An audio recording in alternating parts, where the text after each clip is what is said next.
Cuando un hijo muere, cuando un ser amado, muy amado muere, una persona muy significativa para nuestras vidas, entramos en una espiral de emociones que no todas las llegamos a entender. Una de esas es inclusive el terror, el miedo, y le tenemos miedo a las cosas, a las fotografías, a las fechas, etcétera.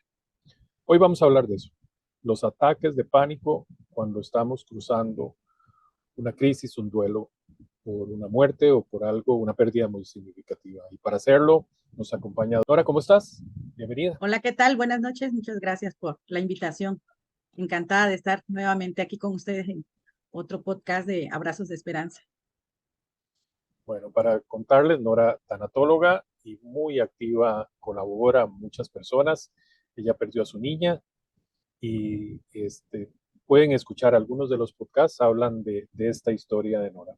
Pero bueno, nos ayuda y se los agradecemos, lo agradecemos muchísimo.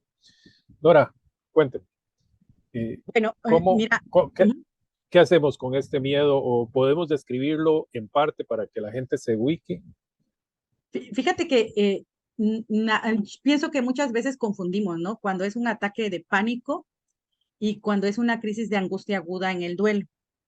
Un ataque de pánico es que te entre un miedo repentino sin ningún peligro. Y eso puede ser aunque no estés en duelo, ¿no? Y te va a ocasionar reacciones físicas como taquicardia, como que te estás sintiendo que te está dando un infarto y hasta piensas que te vas a morir, ¿no? Te da un ataque de pánico. Eh, Me traslado al duelo. Muchas veces nosotros tenemos, sobre todo cuando iniciamos en los primeros 3 o 4 meses, que es cuando más se presenta generalmente. Acuérdense que en tanatología no hay reglas, ¿no? Hay algunas consideraciones generales en el duelo, en lo que es el duelo. Entonces, muchas veces nosotros lo que llegamos a sentir son crisis de angustia aguda, ¿sí? ¿Qué son estas? O sea, llanto intenso, lo mismo, también nos dan taquicardias, ¿sí? Sentimos algún trastorno en el estómago, inclusive, ¿sí? Gases, se nos viene toda la gastritis y nos empieza a dar hasta frío en las manos, ¿sí? Fíjate que esta parte yo le llamo más que ataques de pánico como crisis de angustia aguda y también digamos que se parecen mucho a los trastornos que son después de un estrés postraumático. Yo lo he visto que generalmente se presenta cuando el doliente, eh, su ser querido murió por una muerte violenta, ¿sí? Lo que es suicidio, homicidio también, y por las circunstancias en que se da esa muerte. Entonces, de repente que trae esos pensamientos obsesivos y empiezan esos ataques de pánico. También, como tú comentabas, una es cuando traes a la mente esos pensamientos obsesivos, Manri. Es cuando definitivamente empieza hasta la taquicardia, empiezas a tener esos pensamientos de persecución, delirios de persecución, te da miedo toda la gente, tienes preocupación y es muy difícil cuando la persona se encuentra en un lugar diferente al hogar. En tu casa, cuando estás en tu casa, puedes llorar, puedes gritar, puedes tirarte al suelo incluso y puedes desahogarte llorando. Pero ¿qué pasa cuando estás en el trabajo? Cuando te vienen esas crisis, cuando pasas por un lugar que te recuerda también la muerte de tu ser querido. Tú comentabas, eh, mi hija, Karina Alejandra, la menor de mis 3 hijas, fue secuestrada, asesinada y enterrada clandestinamente en una casa que está ubicada en una esquina. La primera vez que pasé por ahí, sentí que me iba a un pozo profundo. O sea, de verdad que para mí fue terrible y sobre todo porque no estaba preparada para pasar por ahí. Esa fue una de las peores crisis de angustia aguda que me dieron y que muchas veces la podemos confundir con un ataque de pánico, ¿verdad? El ataque de pánico le da a mucha gente sin ninguna explicación y necesitan tener un tratamiento específico para esto, ¿no? Pero en el caso mío, eran crisis de angustia aguda porque estar en el lugar donde mi hija estuvo secuestrada y donde permaneció enterrada durante varios días fue algo muy difícil de enfrentar. Entonces era esa taquicardia, me empezaron a sudar las manos, lloraba, pero, o sea, te quedas prácticamente congelada, ¿sí? En aquellos tiempos, yo lo único que hice fue, iba, iba alguien manejando al lado de mí que no sabía o a lo mejor sí sabía, pero no me lo dijo, ¿verdad? Tuvimos que pasar por ahí y yo nada más bajé los brazos y me puse a llorar, pero a llorar de manera desgarradora, porque me sentía físicamente mal, muy mal, muy mal. Yo me sentía que me estaba desmayando incluso, ¿no? Fue muy impactante. ¿Por qué? Porque yo sabía de la casa, yo supe de la casa dónde estaba ubicada, pero no había vuelto a pasar por ahí después de.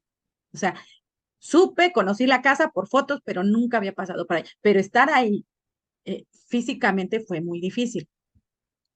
Los lugares nos pueden hacer que nosotros tengamos estas crisis de angustia aguda, el evocar, si tú fuiste testigo del homicidio, de la muerte de tu ser querido, por ejemplo, en el caso de suicidio, si tú lo encontraste, volver a entrar a ese cuarto, volver a entrar al baño, eh, la circunstancia en que fue victimizado también una persona que nos contaba que fue en la esquina de su casa, entonces para ella era terrible pasar por ahí, incluso se desmayó una vez. Entonces dices, todas estas situaciones, ¿cómo las vas manejando, no?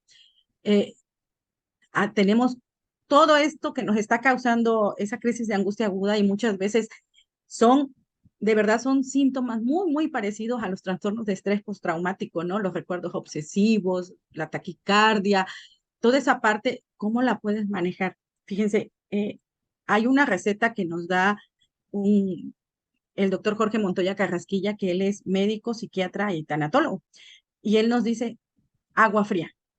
Tengan su botellita de agua fría. Eso, y créeme que nosotros por regla en los grupos, en el refri, siempre hay agua fría. Siempre ya es nuestro kit de primeros auxilios el agua fría. Y eso nos ha venido a ayudar mucho. Una receta tan sencilla como que cuando estás en duelo, siempre mantengas en tu refrigerador botellitas de agua fría para irte las tomando. Y cuando sientas que empiezan esas crisis, inmediatamente tomes tu botellita de agua. Se tiene, dependiendo de la intensidad, la vas a tener que conjuntar con subir o bajar escaleras, porque te digo, a mí también me pasaba en la oficina. Yo tenía pensamientos muy obsesivos de la cara de mi hija pidiéndome ayuda cuando la iban a asesinar. Ese era mi pensamiento que me causaba de verdad, o sea, me estaba llevando al suicidio. Entonces, ¿cómo lo manejas cuando estás en el trabajo? Cuando te viene eso, ¿no? Porque eh, dicen que los pensamientos no llegan, que tú los traes. Entonces, tienes que aplicar, aunque parezca tonto, técnicas, ¿no? Entonces, ¿qué hacía yo? Me levantaba, me sentía yo angustiada, me sentía yo sofocada, me levantaba a caminar hacia afuera. Y si lloraba, permitía, no intentaba atorarme el llanto, sino que lloraba, lloraba y lloraba, me salía afuera. Muchas veces, cuando me escuchaban llorar, si es que me quedaba dentro en mi oficina, ya nada más les hacía con la mano que se fueran, que me dejaran llorar. Fíjate, en aquel tiempo no sabía yo del agua fría. Entonces, ahora sí que dijera mi mamá, en mi ignorancia yo lo que hacía era salirme, lloraba o lloraba ahí sentada y después de que ya me podía calmar, me dirigía al baño y me lavaba la cara con agua fría, que eso Claro. también ayudaba mucho, ¿no? Entonces, eh, estas partes son de que de que si estás en tu casa, tienes que recostarte, tomar agua fría y recostarte, te va a ayudar muchísimo. Y llora hasta que te calmes. Adoptar una posición fetal también se recomienda, ¿sí? Adoptar una posición fetal y llorar, ¿no? Pero sobre todo el agua fría, ténganlo, de verdad que nosotros ya lo hemos establecido como algo, un requisito indispensable, incluso cuando hay alguien de nuevo ingreso, le decimos, si se va a conectar por Zoom, por favor tenga su botellita de agua fría. Y es algo reconfortante que ya los ves con su vasito de agua fría al lado, ¿no? Cuando están, porque cuando empiezan por primera vez a platicar toda la experiencia de su pérdida, se desborda. ¿Y qué pasa? Por ejemplo, aquí en México, Manri, en los velorios, hay una costumbre que de verdad es, no llores, no llores, tienes que ser fuerte. Y traen ya su botella de alcohol con el algodón para calmar, ¿sí? Ok. Yo, Aquí, no sé allá. bueno, ha de haber costumbres similares en todas partes, pero quería preguntarte, o sea, lo entiendo como que es normal y natural para algunas personas, no todos vivimos esto. Yo relataría y diría, mi hijo muere en un accidente de tránsito a 250 metros de casa, se ha atropellado por un camión, yo voy con él, etcétera, y todos los días teníamos que pasar, cuando íbamos, cuando regresábamos. Bueno, siempre dolió, hasta que llegó un momento que solo era un recuerdo de la pura vida, ¿verdad? Porque la vida nos pedía de hoy, usted tiene que pasar por ahí, tiene que pasar por ahí. Eh, Ahora, en esto que digo que es natural y normal,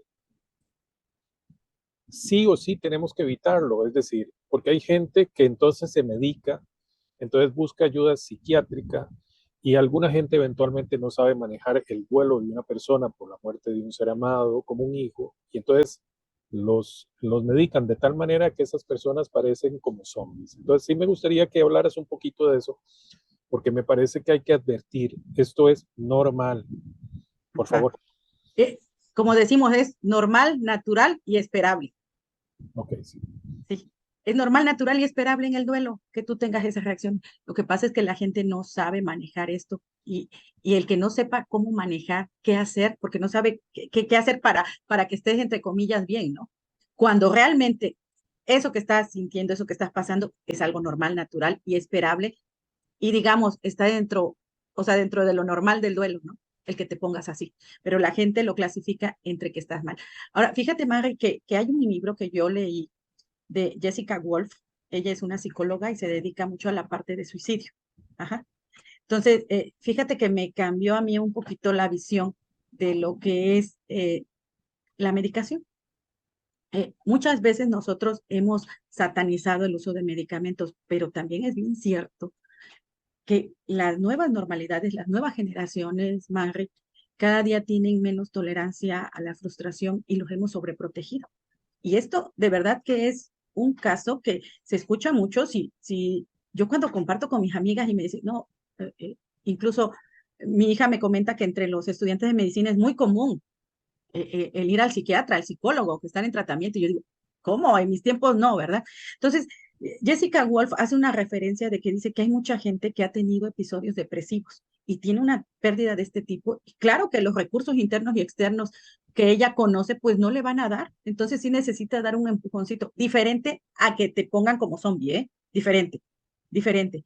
Pero, o sea, realmente yo ya me cambió la visión esa de satanizar todos los medicamentos, porque también aquí entra algo que nos dice el doctor Montoya, dice, o sea que ustedes para el dolor de cabeza sí se recetan una aspirina, dice, pero si te sientes mal, ahí no debes tomar nada. Entonces ya como que dije, bueno, no significa esto, yo jamás tomé medicamentos, la mayoría de nosotros no los toma. ¿Por qué? Porque de alguna manera esa nada más te ayuda a evadir durante un tiempo, a que lo vayas haciendo más o menos evadiendo finalmente, ¿no?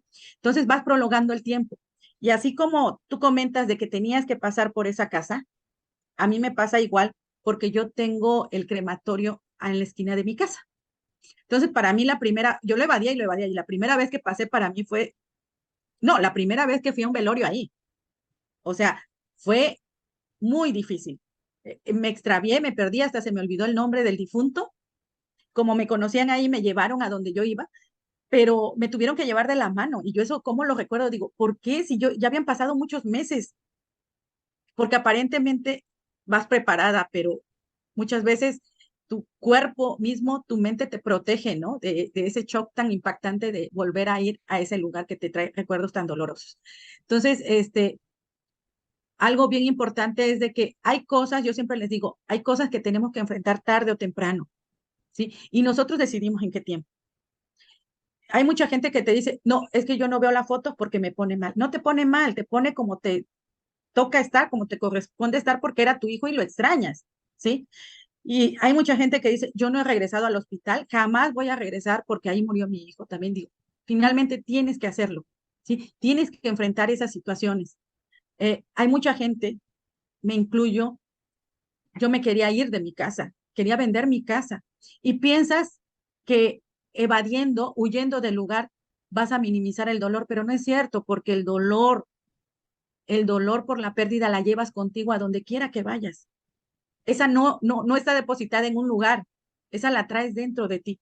Y por más que te vayas hasta otro lado, había una persona, no sé si en algún podcast te comenté, una persona de la ciudad de Minatitlán, que ella se medicaba desde el día 23 y se metía tal ingesta de pastillas que despertaba hasta el 25, porque no quería pasar el 24 de diciembre despierta.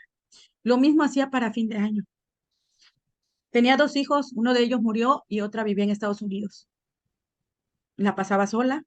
mm, Digo, ella misma se aisló, que es otro podcast que tenemos, ¿verdad? Pero finalmente, ¿hasta qué grado podemos abusar del uso de medicamentos, ¿no? Eh, Se les dan las opciones, se les brindan las opciones, pero siempre es responsabilidad de uno qué recurso vas a tomar, qué recurso vas a desarrollar.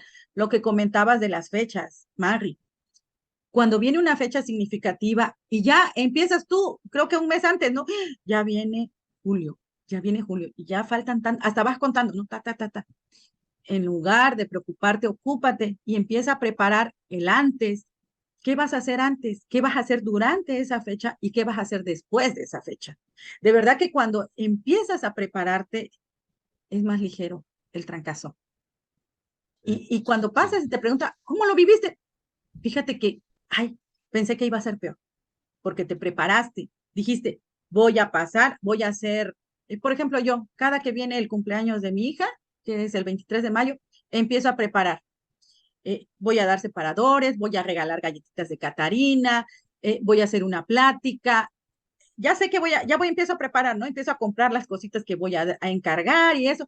Ya llega el día, ya tengo una plática preparada y al día siguiente, ¿qué voy a hacer? Voy a ir a desayunar, voy a hablarle a tal persona, lo voy a mandar ya hasta hice un cartelito con la foto de mi hija y una frase y busco, y ya es más ligero.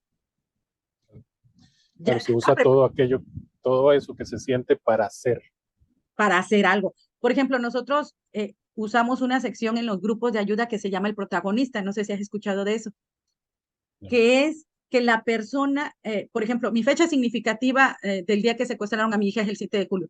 Pues en la fecha en que se da la sesión de grupo, mi protagonista es mi hija.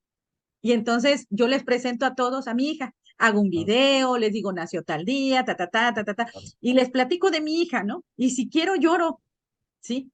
Pero fíjate que algo bien hermoso que pasa es que cuando hacen el protagonista se enfocan más en la vida del ser querido que en el momento de su muerte. Entonces los empezamos a recordar más por lo vivido que por el mero momento de su muerte. Y eso es algo, y por ejemplo, hay personas que hacen 3 veces al año o 4 veces al año, porque no importa que no sea su fecha, si tú quieres hacer un protagonista, lo haces. Y entonces, ¿qué crees? Que vas viendo cómo van cambiando sus formas de presentarlo, ¿no? Y cada día te presentan más cosas, pero más enfocadas ya. Al principio quizás en los momentos de su muerte, cómo fue, pero ya después te vas enfocando más en lo que es su vida. Entonces, regresando al tema, que ya me salí completamente, regresando al tema, pues yo les quiero compartir que, pues, el vasito de agua fría, ¿sí? Sí. Si estás, empieza a caminar en tu casa rápido, empieza a caminar. Si tienes pensamientos obsesivos, haz esa competencia de estímulos. Por ejemplo, yo que me traía a la mente los recuerdos de mi hija, para mí eso es un pensamiento terrible. Yo me la imagino que está gritando cuando a mi hija la asesinaron a golpes. Y para mí es muy difícil, ¿no? Yo digo, ¿qué pensó ella? Gritaba, mamá, ayúdame.